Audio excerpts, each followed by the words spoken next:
A third example that God gives Amos to share with Israel of how we can allow the good fruit, the summer fruit, that sweet and tasty stuff on the table to just spoil away is by taking advantage of people when they are in a moment of vulnerability. The line goes like this: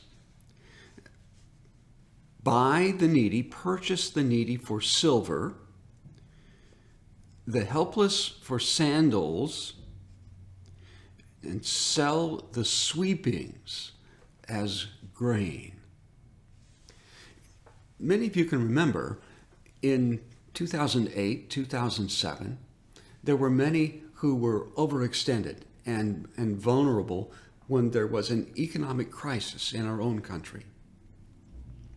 Well, many of those people lost everything.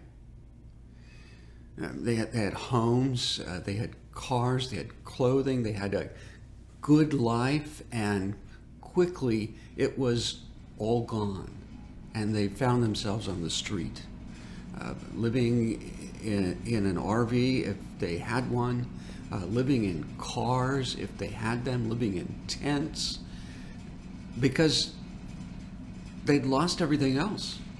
It had all been taken from them. People willing to sell their soul for the cost of sandals for their feet because they have to have something.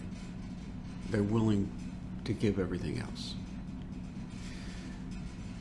Example number 3, selling the sweepings is a little more difficult. On the threshing floor, first the grain is laid down and it's either trodden by oxen or it's beaten to separate the grain from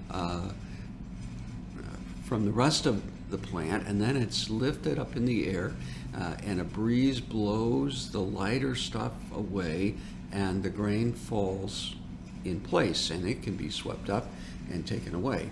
But see, the reality is there's grain in the sweepings. It doesn't all come out at the oxen's treading.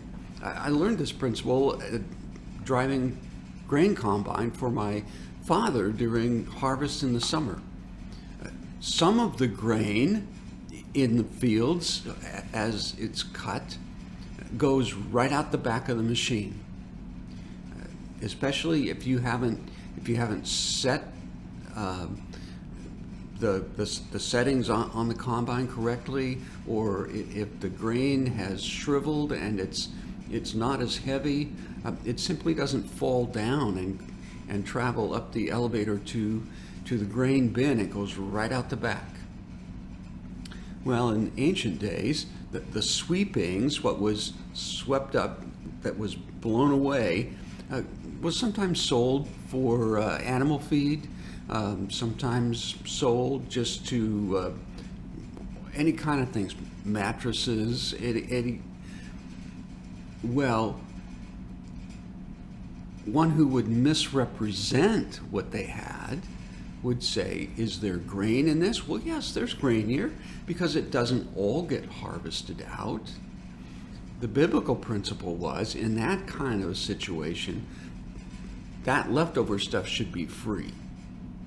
But if you sell it as grain, you are taking advantage of someone who either doesn't know better or simply doesn't have access to that which is really nourishing and good, and that spoils them.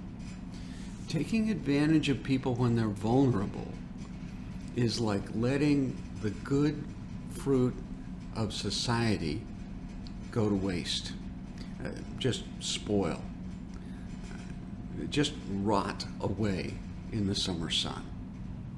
And this is Ben Moore from West Highlands United Methodist Church with a thought for your day. Just another way of reaching out. Thank you.